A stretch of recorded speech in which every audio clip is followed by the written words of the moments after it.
I was 31 years old and my mother still called it an allowance. How much does your mother give you every month?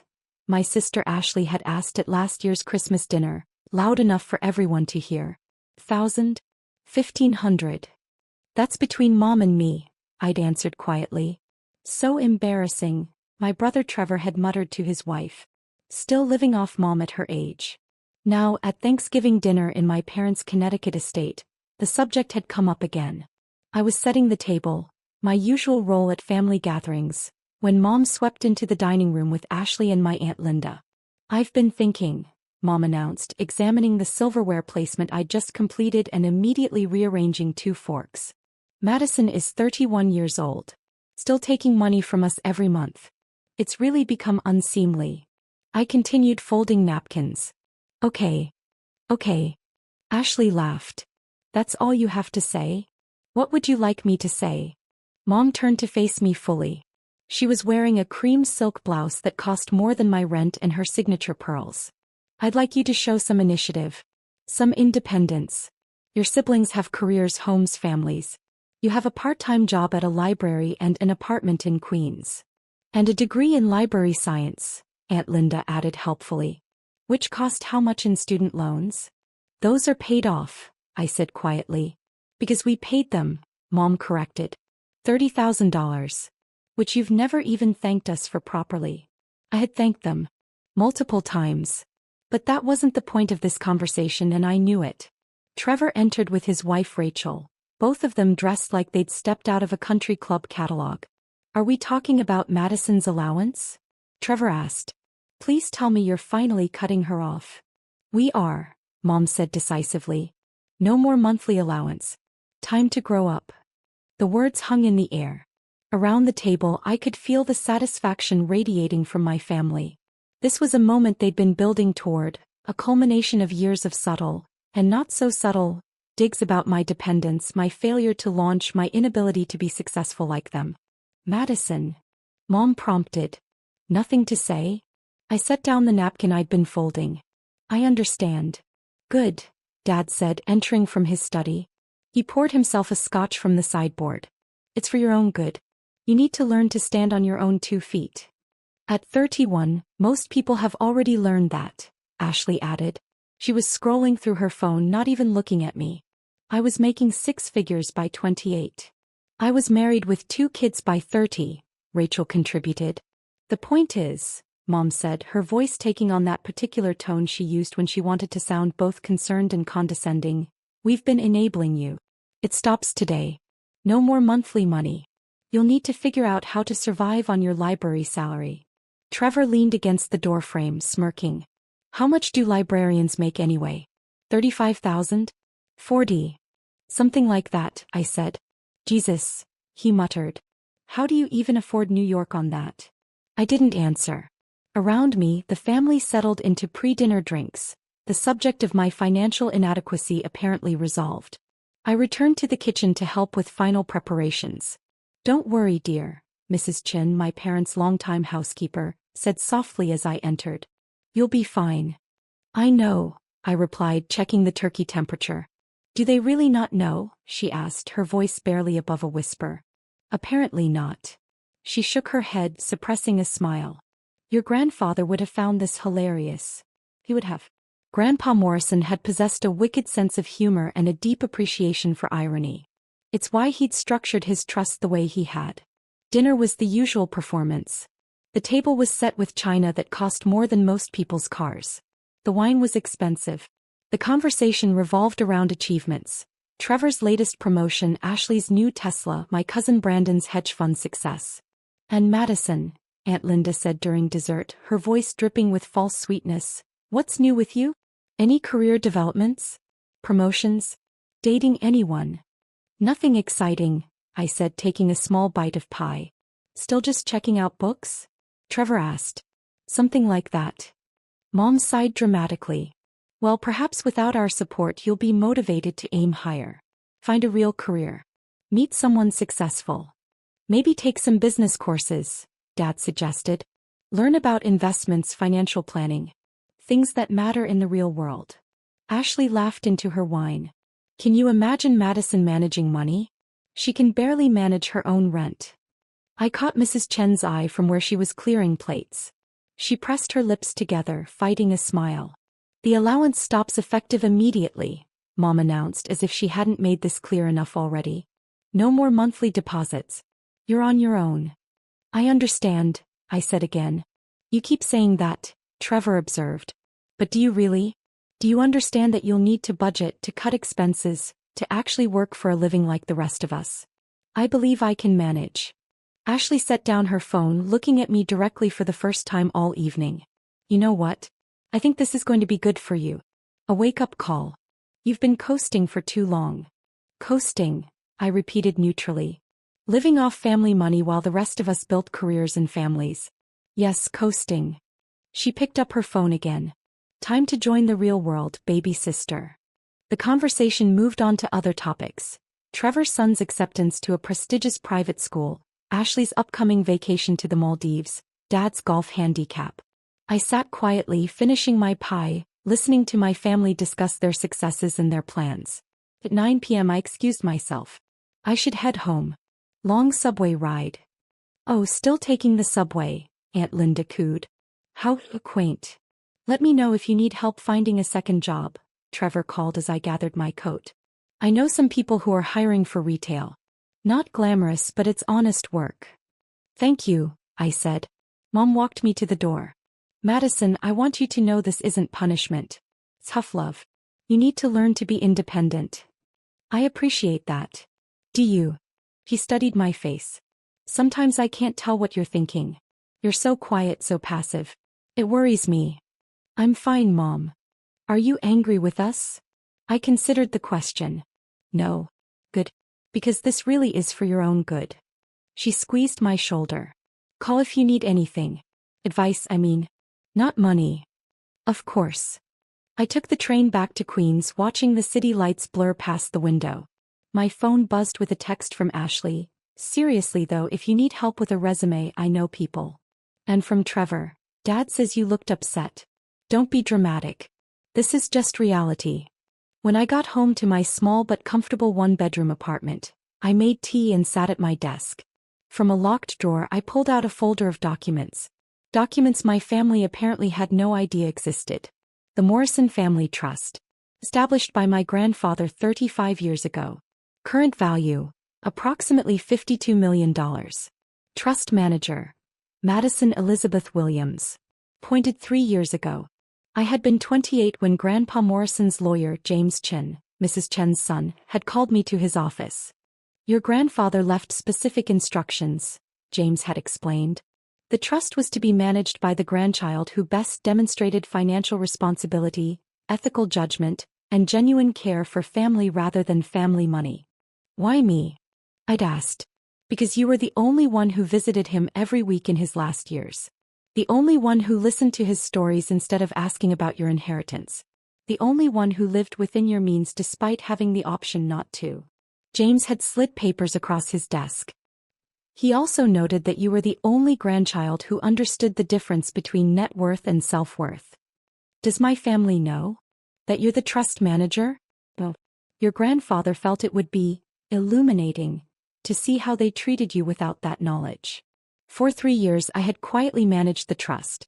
The trust that funded my parents' lifestyle, that paid for Ashley's Tesla and Trevor's country club membership and Aunt Linda's cosmetic procedures. The trust they all assumed was being managed by some distant financial firm. The trust they thought had nothing to do with me. My phone rang. James Chen. Did you have a nice Thanksgiving? He asked. Eventful. I assume they've cut you off? As of tonight. And they still don't know? Not a clue. He chuckled. Your grandfather would be laughing. What would you like to do? I looked at the documents in front of me. Monthly disbursements to my parents. $28,000. To Trevor, $8,500. To Ashley, $7,200. To Aunt Linda, $4,000. All of it carefully structured to look like standard trust distributions, not requiring any approval or oversight. Except they did require approval. My approval. Every single month. The December disbursements are coming up, I said. They'll need to be approved by Monday. That's correct. What happens if I don't approve them? The payments don't process. The family members receive notifications that their requests were denied by the trust manager and that they'll need to schedule a meeting to discuss continued funding. A meeting with me? Yes. I thought about my mother's smirk. Trevor's contempt. Ashley's casual cruelty. Years of being treated as the family failure, the disappointing one, the child who never quite measured up. Let them arrive, I said. I'm sorry. The notifications. Let them receive the notifications. Schedule the meeting for next week. James was quiet for a moment. You're sure? I'm sure. Your grandfather, he said slowly, included a clause in the trust documents. He said that when the time came, and he knew it would come, the trust manager should remember that family is complicated. That people can change. That money reveals character but doesn't have to define it. I know, I said. I've read the documents many times. All right then. I'll prepare the notifications. They'll go out Monday morning. After we hung up, I sat at my desk for a long time. Outside my window, Queens hummed with its usual nighttime energy. Inside I felt strangely calm. 3 years ago, Grandpa Morrison had given me a gift and a burden. The power to help my family. The knowledge of what they really thought of me. The responsibility to decide what to do with both. Monday morning was going to be very interesting. The weekend passed quietly. I worked my Saturday shift at the library, the job my family considered beneath them, the work I actually loved. I helped an elderly man find books on local history. I ran a children's reading hour. I assisted a college student with research databases. You seem happy today, my colleague Marcus observed during lunch break. Do I? You're smiling. You never smile this much. It's been a good morning. What I didn't tell him was that in approximately 48 hours, my family was going to receive a very unexpected shock. Monday morning, I was shelving books in the reference section when my phone started buzzing. First a call from Mom, then Dad, then Ashley, Trevor, Aunt Linda.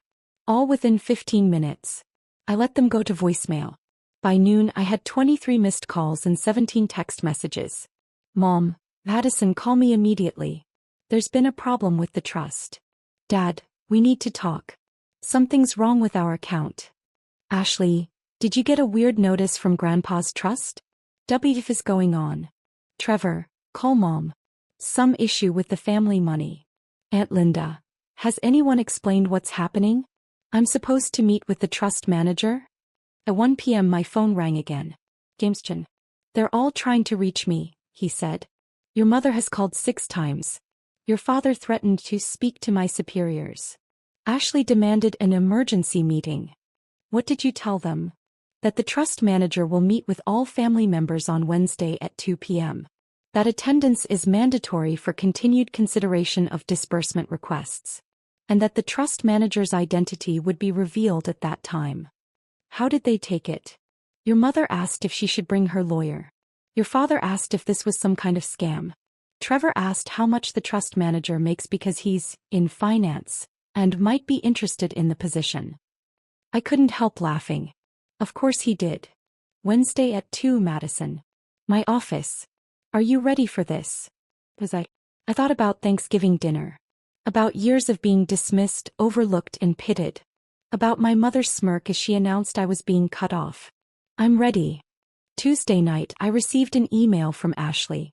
Madison, I don't know if anyone told you, but there's some issue with Grandpa's trust. The family needs to meet with the trust manager tomorrow. Since you were close to Grandpa, I guess. Maybe you should come too. It affects all of us. Also, have you found a second job yet? Mom's worried about you. I wrote back, I'll be there. Wednesday morning, I dressed carefully. Not in my usual jeans and sweater, but in a navy suit I'd purchased last year and never worn. I styled my hair. Put on makeup. Wore the pearl earrings Grandpa had given me for college graduation. When I looked in the mirror, I saw someone professional, composed, and confident. Someone my family wouldn't recognize. Chin and Associates occupied a suite of offices in Midtown Manhattan. When I arrived at 1:45 p.m., the receptionist smiled. Ms. Williams. Mr. Chin said to send you straight back to the conference room. Thank you. The conference room was large, with floor-to-ceiling windows overlooking the city. James was already there along with 2 associates. Documents were arranged neatly at the head of the table. You look very official, James observed. I feel very official. Your family is in the waiting room. They arrived early. Together. Your mother brought her lawyer as predicted. Let them wait a few more minutes. At exactly 2 p.m., James's assistant showed them in. Mom entered first, followed by Dad, Ashley, Trevor, and Aunt Linda.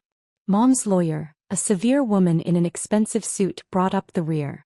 They all looked stressed, confused, and slightly angry. Then they saw me sitting at the head of the table. Madison. Mom stopped. What are you doing here?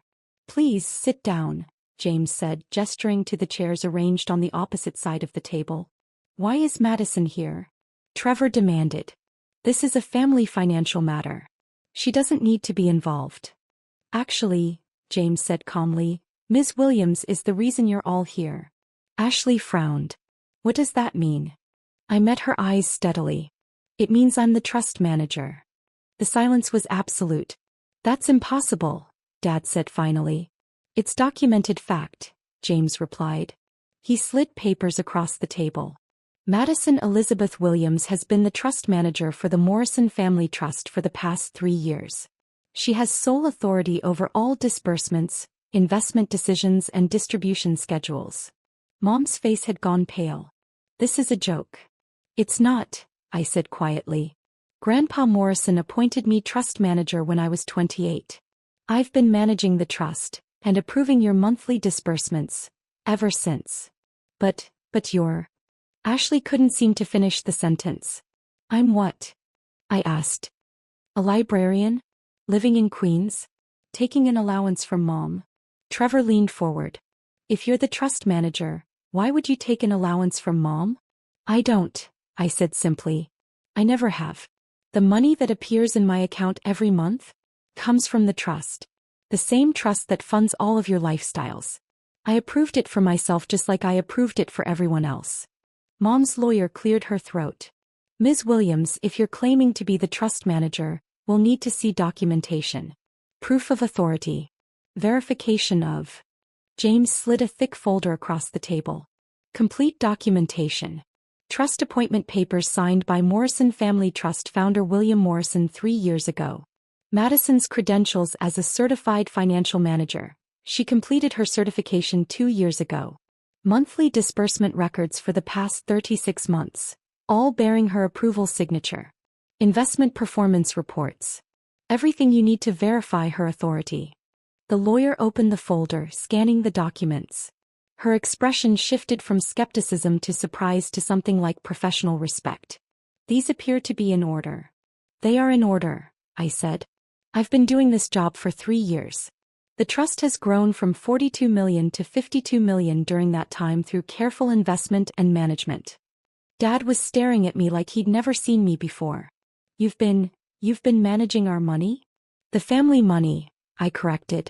Grandpa's money, distributed according to his wishes and my judgment. Your judgment. Ashley's voice was shrill. You work part-time at a library. I work full-time as a trust manager, I replied. The library job is what I do because I enjoy it, not because I need it. I earn $185,000 annually as trust manager, plus performance bonuses. Trevor looked like he might be sick. You make $185,000? Plus bonuses, James confirmed. Last year's performance bonus was $42,000. Madison has consistently exceeded benchmarks for trust growth and responsible management. Mom found her voice. Why didn't you tell us? Grandpa specifically instructed me not to, I said. He wanted to see how the family would treat me without knowing I controlled your income. The words hung in the air like an indictment. So this was a test, Aunt Linda said bitterly. An observation, I corrected. Grandpa wanted me to understand who you all really were. What you really valued. And we failed, Mom whispered. I didn't answer. I didn't need to. Ashley rallied first, her voice sharp. Okay, so you've been managing the trust. Fine. What does that have to do with this meeting? Why did our payments get blocked? Because you cut off my allowance, I said simply. Last Thursday, Mom announced that I was cut off effective immediately. That I needed to grow up and learn to stand on my own 2 feet.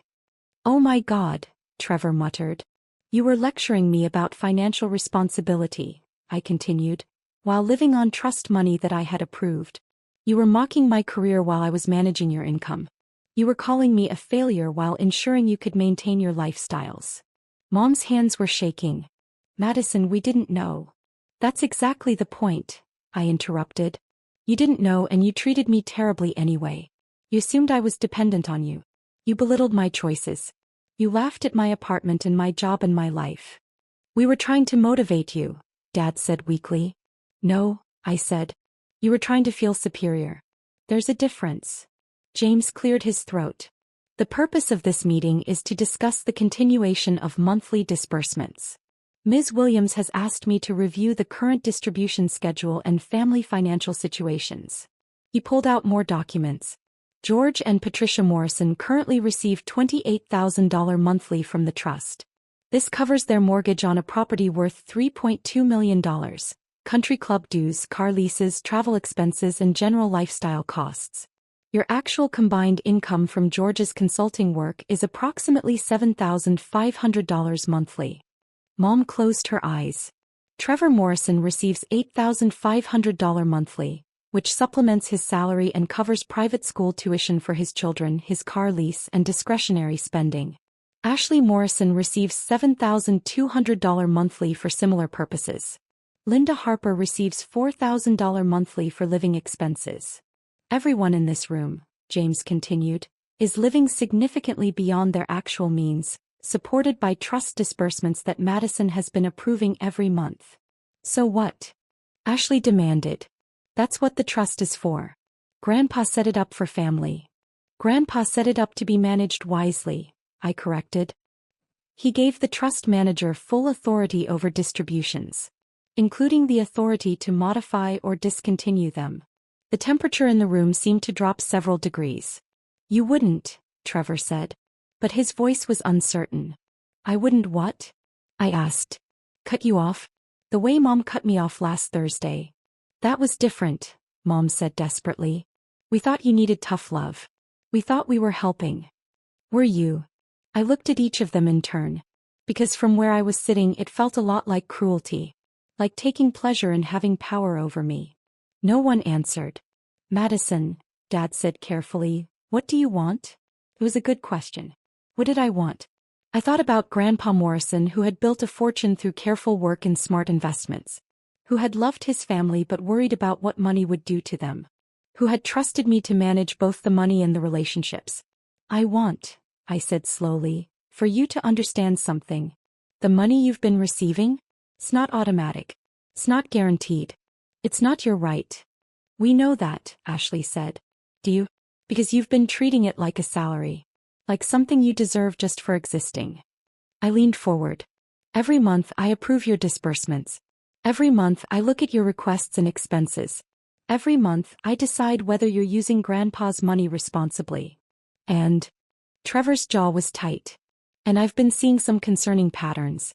Dad, you've increased your golf club spending by 40% in the last year. Mom, your clothing budget has tripled. Ashley, you just bought a $120,000 car. Trevor, you're spending $6,000 a month on private school when there are excellent public schools available. We're allowed to enjoy the money, Aunt Linda protested. You're allowed to use it wisely, I corrected. There's a difference. Grandpa didn't build this trust so his family could live like celebrities. He built it to provide security and opportunity. Mom's lawyer spoke up. Ms. Williams, are you threatening to cut off their disbursements? I'm explaining reality, I said. The reality you all seem to have forgotten. This is Grandpa's money managed by me, distributed at my discretion. Not yours. So what happens now? Dad asked. I pulled out a document I'd prepared. Now we restructure. Everyone's disbursements continue, but with new conditions. Conditions? Ashley looked outraged. Yes. First, you'll each meet with a financial advisor to create a budget based on your actual income. Second, you'll work toward reducing your dependency on trust disbursements by 25% over the next 2 years. Third, you'll submit quarterly expense reports showing you're living within the agreed parameters. That's ridiculous, Trevor said. We're adults. You can't police our spending. I'm not policing it, I said calmly. I'm managing a trust responsibly. If you want to spend your own money however you like, that's fine. But if you want trust money, these are the conditions. And if we refuse? Ashley asked. Then the disbursements stop. The room went very quiet. You can't do this, Mom said, tears in her eyes. We're your family. You're right, I agreed. You are my family. Which is why I'm not cutting you off. I'm helping you learn to manage money properly. The way Grandpa wanted. The way I've been trying to model for 3 years while you mocked me for living in Queens and working at a library. We didn't know, Mom repeated. But you should have respected me anyway, I said. You should have treated me with kindness regardless of how much money you thought I had. That's what family does. Dad looked down at his hands. You're right. God help us, you're absolutely right. I don't accept this, Ashley said, standing up. I'm getting my own lawyer. We'll contest this. You can't just. Ms. Morrison, James interrupted, his voice sharp. I strongly advise against that course of action. The trust documents are ironclad. Any family member who contests the trust manager's authority is automatically eliminated from future disbursements. Permanently.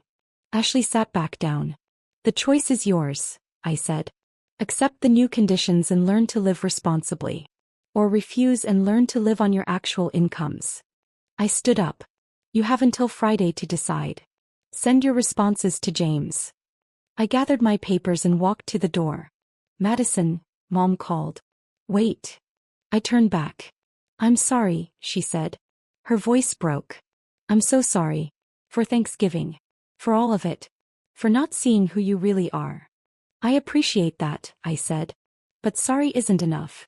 I need to see change. You will, Dad promised. We'll meet your conditions. All of them. We'll see, I said. And I walked out.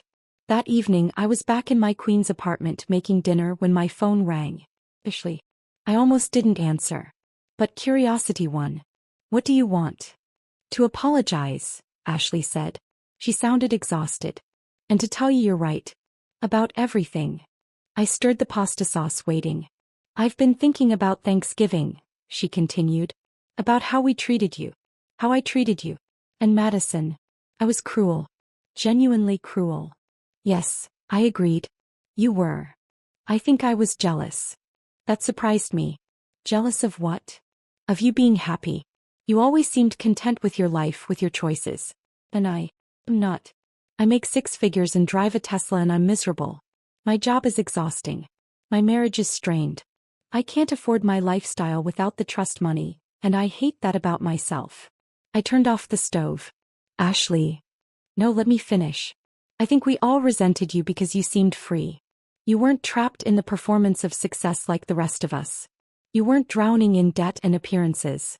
You were just living. And we couldn't stand it. I sat down at my small kitchen table.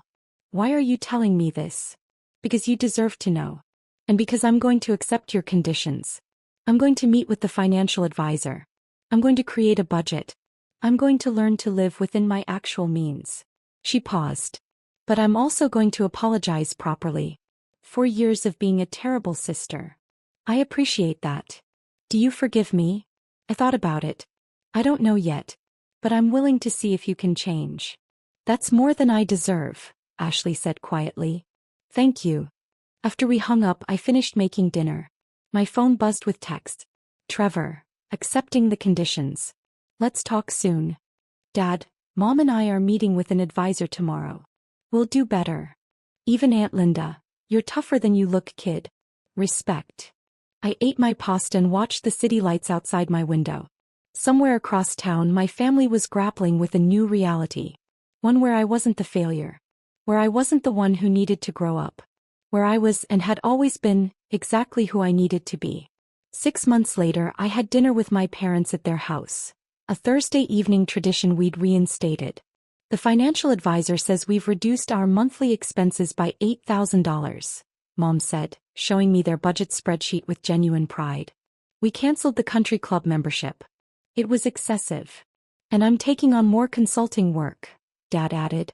It's actually refreshing being productive again. Ashley moved to a smaller apartment, Mom continued. She says it's actually made her happier. Less pressure to maintain appearances. And Trevor's kids love their new school, Dad said. He was worried, but they've adjusted beautifully. I sipped my wine. I'm proud of you. All of you. Madison, Mom said carefully, can I ask you something? Of course. When you were managing the trust all this time, seeing how we treated you, why didn't you say something? Why didn't you tell us? I thought about it. Because Grandpa wanted me to learn something too. He wanted me to understand that real worth doesn't come from other people's recognition. It comes from knowing yourself. He was a wise man, Dad said. He was, I agreed. And he loved you. All of you. Even when you made it difficult. Like we loved you, Mom said. Even when we didn't show it properly. Even then, I agreed. We ate dinner. Simple food, honest conversation, real connection. Outside, the sun set over Connecticut. Inside, slowly, we were becoming something we'd never quite been before. A real family. Not the performance of it. The authentic thing. After dinner, I drove back to Queens. My apartment was small but comfortable. My job was fulfilling. My life was exactly what I wanted it to be. And every month, I logged into the trust management system and approved disbursements for my family. Not because they demanded it. Not because they expected it. But because that's what family does. When they're trying. When they're changing. When they're finally, genuinely seeing each other. The next Thursday, I had tea with Mrs. Chen. Your grandfather would be proud, she said. I hope so. He wanted you to understand that money is just a tool. The real test is what you build with it. I looked out at the city I loved, the life I'd built, the family I was slowly helping rebuild. I think I'm starting to understand, I said. And I was. 1 year after the revelation, the Morrison Family Trust continued to provide disbursements to family members. Now reduced by 35% as everyone learned to live within their actual means. Ashley started a blog about financial transparency. Trevor became an advocate for public education. My parents downsized to a smaller home they could actually afford. I still worked at the library 3 days a week. Not because I needed to, but because I loved it. Because success isn't measured in dollar signs. It's measured in purpose, in peace, in knowing who you are regardless of what others think. Every Thursday I managed the trust that Grandpa Morrison had built. And every Thursday I remembered what he'd taught me, that real wealth isn't what you have. It's who you are. And I was exactly who I wanted to be.